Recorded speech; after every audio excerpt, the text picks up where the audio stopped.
Hindu Muslim ಭಾವೈಕ್ಯತೆಯ ಗರಿ ಮಾದರಿಯಾಯಿತು ಬೊಂಬೆ ನಗರಿ. ಬೆಂಗಳೂರು ದಕ್ಷಿಣ ಜಿಲ್ಲೆಯಲ್ಲಿಯೇ ಇಲ್ಲ ಇಂತಹ ಕಲ್ಲಿನ ಶ್ರೀ ಬಸವೇಶ್ವರ ಸ್ವಾಮಿ ದೇವಾಲಯ. ಬರೋಬ್ಬರಿ 10 ವರ್ಷಗಳ ಕಾಮಗಾರಿ. ದೇವಾಲಯ ರೂಪುರೇಷೆಗೆ ಸಾವಿರಾರು ಮಂದಿ ನೇಕಾರರು.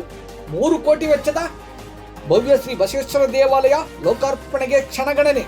ನಮಸ್ಕಾರ ಪ್ರಿಯ ವೀಕ್ಷಕರೇ, ಸಂಗ್ರಾಮ ಟಿವಿಗೆ ಸ್ವಾಗತ. ನಾನು ನಿಮ್ಮ ರಮೇಶ್ ಶಕ್ಕೂರ್.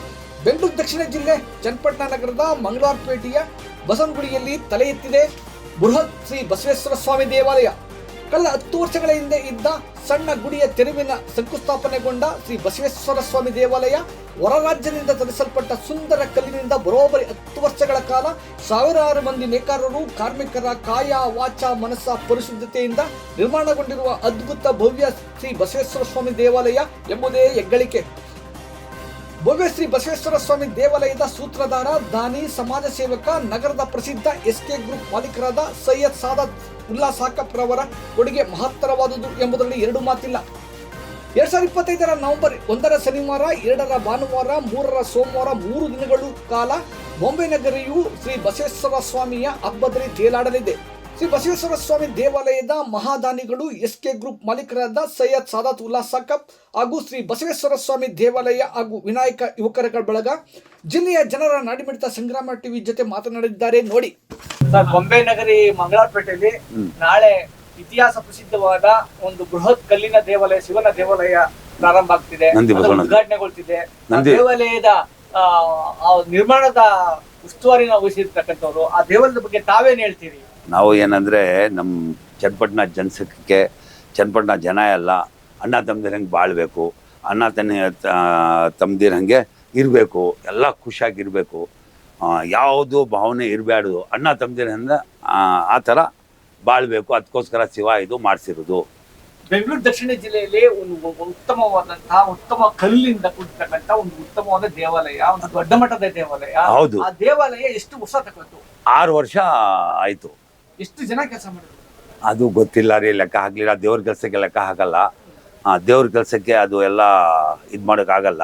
ಶಿವ ಹೆಂಗೆ ಕೊಟ್ಟ ಆ ಥರನೇ ಎಲ್ಲ ನಮ್ಮ ಮಕ್ಕಳು ಎಲ್ಲ ನನಗೆ ಸಪೋರ್ಟ್ ಮಾಡಿದ್ರು. ಅವರು ವ್ಯಾಪಾರ ಮಾಡ್ತಾವ್ರೆ, 4-5 ಥರದ್ದು ವ್ಯಾಪಾರ ಮಾಡ್ತಾರೆ.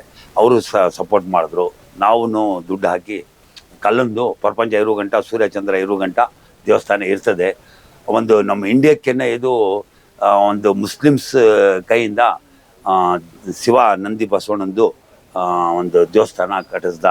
ಆಮೇಲೆ ಎಲ್ಲ ನಾವು ಮಸೀದಿ ಕಟ್ಟಿದ್ದೀವಿ, ಮಸೀದಿಗಳು ಎಲ್ಲ ಕಟ್ಟಿಸಿದ್ದೀವಿ. ಭಾವನೆ ಇರಬಾರ್ದು, ಅಣ್ಣ ತಮ್ಮದಿರಂಗೆ ಬಾಳ್ಬೇಕು. ಹಿಂದೂ ದೇವಾಲಯಗಳಲ್ಲಿ ಸಾಕಷ್ಟು ದೇವಾಲಯಗಳ ನಿರ್ಮಾಣ ಮಾಡ್ತಿದ್ರಿ, ಇದಕ್ಕೆ ಪ್ರೇರಣೆ ಏನು? ಏನು ಪ್ರೇರಣೆ ಅಂದರೆ ಅಣ್ಣ ತಮ್ಮದಿರಂಗೆ ಬಾಳ್ಬೇಕು, ಅಣ್ಣ ತಮ್ಮದಿರಂಗೆ ಇರಬೇಕು, ಏನು ಪ್ರೀತಿ ಇರಬೇಕು ಜನಕ್ಕೆ, ಯಾವ ಭಾವನೆನೂ ಇರಬಾರ್ದು. ಅಣ್ಣ ತಮ್ಮದಿರಂಗೆ ಬಾಳ್ಬೇಕು, ಅಷ್ಟೇ ಭಾವನೆ, ಬೇರೆದು ಏನಿಲ್ಲ. ನಾಳಿನ ಕಾರ್ಯಕ್ರಮಗಳು ಏನು ನಡೀತವೆ ಅದು ಅವ್ರಿಗೆ ಗೊತ್ತು. ಯಾರು ಮಂಗಳವಾರಪೇಟೆ ಅವರು ಇದ್ದಾರಲ್ಲ, ಅವರು ಮಾಡ್ತಾವ್ರೆ, ಭಾಳ ಚೆನ್ನಾಗಿ ಮಾಡ್ತಾವ್ರೆ. ಪೂರ್ತಿ ಎಲ್ಲ ಮಂಗಳವಾರಪೇಟೆಯಲ್ಲೆಲ್ಲ ವಸೂಲಿ ಮಾಡಿ ದುಡ್ಡು ಎಲ್ಲ ಭಾಳ ಚೆನ್ನಾಗಿ ಮಾಡ್ತಾವ್ರೆ. ನಾನು ನಿನ್ನೆ ಹೋಗಿ ನೋಡಿದೆ, ನಂದು ಒಂದು ಮನಸ್ಸು ಖುಷಿ ಆಯಿತು.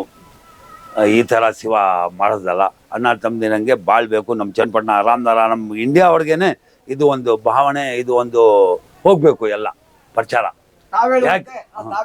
ಹಿಂದೂ ಮುಸ್ಲಿಂ ಹೋಗ್ಬೇಕು, ಅಣ್ಣ ತಮ್ಮದಿರಾಗಿ ಬಾಳ್ಬೇಕು ಅಷ್ಟೇ. ನಮಗೆ ಬೇರೆದು ಏನಿಲ್ಲ. ಪ್ರೀತಿ ನೋಡಿದ್ರೆ ಅವ್ರಿಗೆ, ಇವ್ರಿಗೆ ಪ್ರೀತಿ ಬರಬೇಕು, ಇವ್ರು ಅವ್ರಿಗೆ ನೋಡಿದ್ರೆ ಅವ್ರಿಗೆ ಪ್ರೀತಿ ಬರಬೇಕು ಅಷ್ಟೇ. ಇದು 4 ದಿನದ್ದು ಬಾಳು. ಒಂದು ದಿನ ಶಿವನಿಗೆ ಹೋಗಿ ಮುಖ ತೋರಿಸ್ಬೇಕು, ಒಳ್ಳೆ ಕೆಲಸ ಮಾಡಿ ಹೋಗಬೇಕು. ಮಸ್ಜಿದು ಶಿವ ಕಟ್ಸೋನೆ.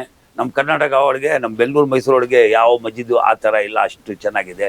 ಇವಾಗ ದೇವಸ್ಥಾನ ಶಿವ ಕಟ್ಸೋನೆ, ಕಲ್ಲೊಂದು ಸೂರ್ಯಚಂದ್ರ ಇರೋ ಗಂಟ ದೇವಸ್ಥಾನ ಇರ್ತದೆ. ಆದ್ರೂ ತಾವ್ ಹೇಳ್ತಾ ಇದ್ದೀರಿ, ತಾವೆಲ್ಲೂ ತಮ್ಮನ್ನ ಜನತೆ ತಮ್ಮ ಗೌರವನ ತೋರಿಸ್ತಾ ಇಲ್ಲ. ಯಾಕೆಂತಂದ್ರೆ ನಾವು ತೋರಿಸೋದಿಲ್ಲ. ನಮ್ಗೇನು ದೇವಾಲಯ ನಾವು ನಮ್ಗೇನು ಬೇಕಿಲ್ಲ, ನಮ್ಗೇನು ಬೇಕಿಲ್ಲ. ನಮಗೆ ಶಿವ ಏನೋ ಒಳ್ಳೆ ಎತ್ತಿಂದ ನಮ್ಮ ತಂದೆ ತಾಯಿ ಆವಾಗಿಂದಾನು ಇದೇ ಥರ, ನಮ್ಮ ತಾಯಿನೂ ಅದೇ ಥರ ಹೋಗ್ತಾಯಿದ್ರು, ನಮ್ಮ ತಂದೆನೂ ಅದೇ ಥರ ಹೋಗ್ತಾಯಿದ್ರು. ಭಾವನೆ ಜಾತಿದು ಏನಿಲ್ಲ. ಅಣ್ಣ ತಮ್ಮ ಬಾಳ್ಬೇಕು. ದೇವ್ರ ಮನೆ, ದೇವಸ್ಥಾನನೂ ದೇವ್ರ ಮನೆ, ಮಸ್ಜಿದೂ ದೇವಸ್ಥಾನ, ಮಸ್ಜಿದೂ ದೇವ್ರ ಮನೆ. ಭಕ್ತಿ ಎಲ್ಲ ಶಿವಂತವನೇ ಹೋಗೋದು ಭಕ್ತಿ. ತಾಲೂಕಿನ ಜನರಿಗೆ ನಾಳೆ ನಡೆಯುವಂತ ಶಿವನ ಬಹಳ ಚೆನ್ನಾಗಿರುತ್ತೆ. ಎಲ್ಲರೂ ಬಂದು ನೋಡ್ಲಿ. ಸಂದೇಶ ಏನ್ ಕೊಡ್ತೀರಿ ತಾಲೂಕಿನ? ಸಂದೇಶ ಏನಂದ್ರೆ ಒಂದು ಪ್ರೀತಿ ವಿಶ್ವಾಸದಿಂದ ನಗ್ತಾ ನಗ್ತಾ ಎಲ್ಲ ಇರಬೇಕು. ನಮಗೆ ಶಿವನ ಹತ್ರ ಪ್ರಾರ್ಥನೆ ಮಾಡಲಿ, ನಮ್ಮದು ವ್ಯಾಪಾರ ಚೆನ್ನಾಗಿರಲಿ. ಎಸ್ ಕೆ ಬಿಡಿ, ಎಸ್ ಕೆ ಮಸಾಲೆ, ಎಸ್ ಕೆ ಫ್ರೆಶ್ ಹಾಲುಂದು, ಆಮೇಲೆ ಟೀದು. ನಮ್ಮ ಮಕ್ಕಳೆಲ್ಲ ಬೇರೆ ಬೇರೆ ವ್ಯಾಪಾರ ಮಾಡ್ತಾವ್ರೆ, ಲೇಔಟ್ ವ್ಯಾಪಾರ ಮಾಡ್ತಾರೆ. ಆಮೇಲೆ ಕನ್ಸ್ಟ್ರಕ್ಷನ್ ಬೆಂಗಳೂರಿಗೆ ಚಿಕ್ಕ ಚಿಕ್ಕ ಮನೆ ಕಟ್ಟಿ ಅದು ಮಾಡ್ತಾವ್ರೆ. ಆಮೇಲೆ ಟೀ ಸೊಪ್ಪೊಂದು ವ್ಯಾಪಾರ ಇದೆ. ಈಗ ನೀವು ಏನೇ ಉದ್ಯಮ ಮಾಡಿದ್ರು ಬಡವರಿಗೆ ಎಟುಕುವ ರೀತಿಲಿ ಮಾಡ್ತೀರಾ? ಬಡವರು ಅಂದ್ರೆ ಏನು? ಬಡವರಿಗೆ ಕೈ ಸಿಗುವಂತದ್ದು. ಬಡವ್ರ ಕೈ ಸಿಗ್ಬೇಕು, ಬಡವ್ರು ಚೆನ್ನಾಗಿರ್ಬೇಕು. ನಾವು ಬಡವ್ರಿಗೆ ಹತ್ರ ನಮ್ಮ ಪಕ್ಕ ಕುಂಡಿಸ್ಕೊಂಡು ಊಟ ಮಾಡಿಸೋದು ನಾವು ಮಾಡೋದು. ಬಡವರು ನಮ್ಮ ಪ್ರಾಣ. ನಮ್ಗೆ ಇದಿಲ್ಲ ಏನು ಅದು ನಮ್ಮ ತಾಯಿಗೂ ಇಲ್ಲ, ನಮ್ಮ ತಂದೆಗೂ ಇಲ್ಲ, ನಮಗೂ ಇಲ್ಲ, ನಮ್ಮ ಅಣ್ಣ ತಮ್ಮದಿರಿಗೆ ಯಾರಿಗೂ ಇಲ್ಲ. ನಾವು ಒಂದು ಒಳ್ಳೆ ರೀತಿಯಿಂದ ಹೋಗಬೇಕು. ಶಿವನ್ಗೆ ಮುಖ ತೋರಿಸ್ಬೇಕು. ನಾನು ಕಳಿಸ್ದೆ ಪ್ರಪಂಚಕ್ಕೆ, ನೀನು ಏನು ಮಾಡಿದೆ ಅಂತ ನಮಗೆ ಕೇಳಬಾರ್ದು. ಚೆನ್ನಾಗಿ ಮಾಡಿದ್ಯಾ ಅಂತ ಒಂಥರ ನಮಗೆ ಸ್ವರ್ಗಕ್ಕೆ ಕಳಿಸ್ಬೇಕು ಶಿವ ಹೋದ ತಕ್ಷಣ. ತಾವು ದೇವಾಲಯ ನಿರ್ಮಾಣ ಮಾಡೋಕ್ ಮುಂದೆ ನಿಮ್ಗೊಂದು ಕನಸಿತ್ತು, ಅಲ್ಲೊಂದು ದೇವಾಲಯ ಮಾಡ್ಬೇಕು ಅಂತ ಇತ್ತು. ದೇವಾಲಯನ ಶಂಕುಸ್ಥಾಪನೆ ಮಾಡಿದ್ರೆ ಅದು ನಾಳೆ ಉದ್ಘಾಟನೆ ಆಯ್ತದೆ. ಹೌದು.